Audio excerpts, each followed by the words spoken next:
இல்லீகலாக கட்டப்பட்ட ஒரு பில்டிங் தான் வந்து உத்தரப்பிரதேஷில் சாட்டர்டே இடிஞ்சு விழுந்திருக்கு. அதில் எத்தனை பேர் காயப்பட்டாங்க அப்படின்றதும், எத்தனை பேர் வந்து அதில் வந்து இன்ஜூர் ஆயிருக்காங்க அப்படின்றதும், ஒரு பெண்ணுக்கு வந்து பெல்விக் ஃப்ராக்சர் அதனால வந்திருக்கு. ஒரு ஆணுக்கு வந்து முகம் மட்டும் சிறிது காயத்தோட வந்து தப்பிச்சிருக்காரு அப்படின்னே சொல்லலாம்.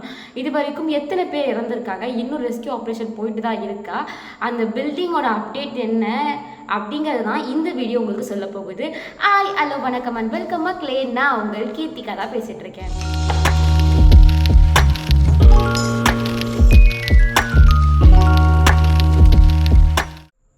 15 வருட பழைய பில்டிங் தான் அந்த இந்திரா நிவாஸ். கிட்டத்தட்ட 55 வீடுகளும் 3 கடைகளும் அந்த இந்திரா நிவாஸில் இருக்குது. இந்திரா நிவாஸில் பார்த்தீங்க அப்படின்னா சாட்டர்டே அந்த பில்டிங் மொத்தமாகவே இடிஞ்சு விழுந்திருக்கு.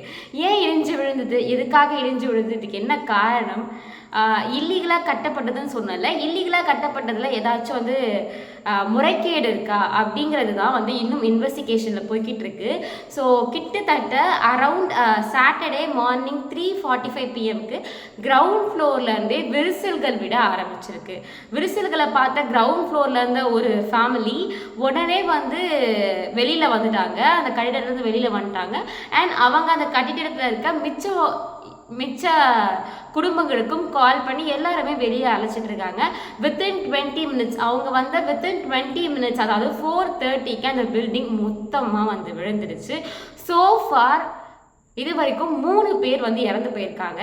கிட்டத்தட்ட மார்னிங் 4:30க்கு விழுந்த அந்த பில்டிங் ஈவினிங் ஒரு 4 PM வரைக்குமே ரெஸ்கியூ ஆப்ரேஷன் வந்து போய்கிட்டு தான் இருந்துச்சு. 4 PMக்கு மேலே ரெஸ்கியூ ஆப்ரேஷனை கால் ஆஃப் பண்ணியிருக்காங்க. அண்ட் NMMC அங்கே இருந்து வெளியே வந்த எல்லா மக்களுமே வந்து பால்பூரில் இருக்க ஷெல்டர்ஸ்க்கும் வந்து அவங்களுக்கு அமைச்சு அவங்களுக்காக உதவிகளும் வந்து பண்ணிட்டு வந்துட்டு இருக்காங்க. இந்த இறந்து போன 3 பேர் உடல்களும் யார் யார் அப்படின்னு கண்டுபிடிச்சிருக்காங்க. ஆக்சுவலி அவங்க 2 பேர் கசின்ஸ், இன்னொருத்தர் வந்து கசினோட ஃப்ரெண்ட். அவங்க 3 பேர் தான் இறந்து போயிருக்காங்க. அது மட்டும் இல்லாமல் லாலுதீன் பத்தான், அப்புறம் அவரோட ஒய்ஃபான ருஸ்கர். ஸோ இவங்க 2 பேருக்கும் காயமடைஞ்சிருக்கு. ருஸ்கர், அவரோட ஒய்ஃபான ருஸ்கருக்கு பார்த்தீங்க அப்படின்னா பெல்விக் ஃப்ராக்சர் ஏற்பட்டிருக்கு. அண்ட் லாலுதீனுக்கு முகங்களில் மட்டும் சிறு காயங்களோட அவங்க 2 பேருமே வந்து உயிர் தப்பிச்சிருக்காங்க. நிறைய பேர் கிட்டத்தட்ட ஒரு 16 குழந்தைங்களுக்கும் மேற்பட்டவங்க அங்கேருந்து வந்து தப்பிச்சு வெளியில் வந்திருக்காங்க. 3:50க்கே வந்து இவங்க இந்த கிராக்கை விழுந்து பார்த்ததுனால தான் நிறைய பேர் அந்த பில்டிங் சாய்ந்து விழுந்ததுலேருந்து தப்பிக்க முடிஞ்சுது அப்படின்னே சொல்லலாம். அண்ட் இன்னொரு விஷயம், 4:30க்கு விழுந்த பில்டிங் 4:50க்கு வந்து அங்கே இருக்க தீயணைப்பு வீரர்களுக்கு தகவல் போய் கிட்டத்தட்ட ஒரு 70 பேர் அங்கே வந்திருக்காங்க. அண்ட் தான் NDRFக்கு இது தகவல் போயிருக்கு. அங்கே வந்ததுக்கப்புறம் போலீஸாக இருக்கட்டும், அவங்களோட ரிலேட்டிவ்ஸாக இருக்கட்டும் சொன்னதன் பேரில் மிஸ் ஆன எல்லாருமே வந்து தேட ஆரம்பிச்சிருக்காங்க. 4 மணிக்கு இந்த தேடலை வந்து முடிவு போயிட்டுருக்கு. ரெஸ்கியூ ஆன, அதாவது வெளியில் வந்தவங்க எல்லாருமே ஷெல்டருக்கும் கொண்டு போயிருக்காங்க. இறந்த 3 பேர் உடல்களை வந்து அங்கே இருக்க கவர்மெண்ட் ஹாஸ்பிட்டலுக்கு போஸ்ட்மார்ட்டமுக்கும் அமைச்சிருக்காங்க. அண்ட் இதை யார் மேலே தப்பு இருக்கு அப்படின்னு பார்த்தீங்கன்னா, அந்த பில்டிங் இல்லீகலாக கட்டப்பட்ட ஒரு பில்டிங் அப்படின்னு சொல்றாங்க. அங்கே ரேஸ் ஆன அந்த அத்தனை ஃப்ளோர்ஸுமே வந்து இல்லீகலாக கட்டப்பட்டிருக்கு.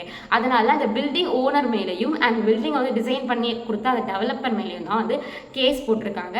அவங்க மேலே பாரதியா நியாய Sangeetha and Maharashtra regional and நகர திட்டமிடல் சட்டம் 1966 கீழையும் அண்ட் கொலை அப்படின்ட்டு சட்டவிரோதமாக ஒரு பில்டிங்கை கட்டி அங்கே இருக்க உயிர்களுக்கு ஆபத்து விளைவிச்சவங்க அப்படின்ற ஒரு செக்ஷன்ஸ் கீழெல்லாம் வந்து அவங்கள வந்து அவங்க மேலே கேஸ் ஃபைல் பண்ணியிருக்காங்க. அண்ட் அவங்க 2 பேரும் இது வரைக்கும் பிடிக்கல. பிகாஸ் அவங்க ஃபோன்ஸ்லாம் ஸ்விட்ச் ஆஃப் ஆகிருக்கு.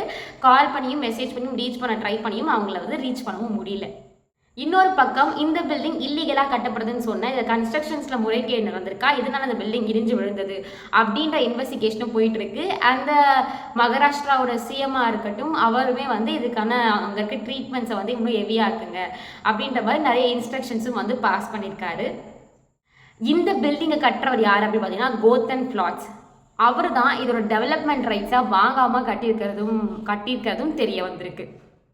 இந்த பில்டிங்கில் இருக்க மக்கள் வந்து ரெஸ்கியூ பண்ணுறதுக்காக பக்கத்தில் ஒட்டின மாதிரியே இருக்க ஒரு ஃப்ளாட்டையும் அங்கே இருக்க 100 வீடுகளையும் வந்து காலி பண்ணியிருக்காங்க. ஸோ சேஃப்டி பர்பஸ்க்காக. இதுதான் வந்து ஒரு தகவல்னே சொல்லலாம். 3 பேர் தான் இறந்துருக்காங்க, 2 பேர் காயங்கள் அடைஞ்சிருக்காங்க, மற்றவங்கெல்லாம் மீட்கப்பட்டிருக்காங்க. இன்னும் சில பேர் அங்கே இருக்காங்களா என்ன ஏது அப்படின்றது இது வரைக்கும் வந்து எந்த ஒரு அஃபிஷியல் அப்டேட்டும் வரலை. ஸோ இந்த மாதிரி இல்லீகலாக பில்டிங்ஸ் கட்டும் போது என்ன மாதிரியான பிரச்சனைகள் வரும் அப்படின்னு கேட்டிங்கன்னா இதுதான் இன்னொரு பிரச்சனை. அந்த பில்டிங் எப்போ இடிஞ்சு உடனே தெரியாது, 15 வருஷமாக இருக்க பில்டிங் அப்படின்னு சொல்கிறாங்கல்ல.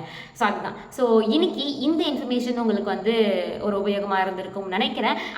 நேவி மும்பையில் தான் இது மெயினாக நடந்திருக்கு. நேவி மும்பையில் அங்கே அவங்களுக்காக ஃபுட், க்ளோத்ஸ் அண்ட் உணவுகள் கொடுக்கறதுக்கு வந்து டொனேஷனும் பண்ணிட்டு இருக்காங்க. அதுக்காக டொனேஷனும் கேட்டும் இருக்காங்க. அங்கே இருக்கவங்க உங்களால் உதவிகள் செய்ய முடிஞ்சிச்சு அப்படின்னா கண்டிப்பாக அவங்களுக்கு உதவி பண்ணுங்கள். அண்ட் இந்த வீடியோ உங்களுக்கு பிடிச்சிருந்துச்சு அப்படின்னா மறக்காமல் லைக் பண்ணுங்கள், ஷேர் பண்ணுங்கள், சப்ஸ்கிரைப் பண்ணுங்கள். அது வரைக்கும் உங்கள் இடமிருந்து வெளிப்பெறுவது உங்கள் கீர்த்திகா. பாய்.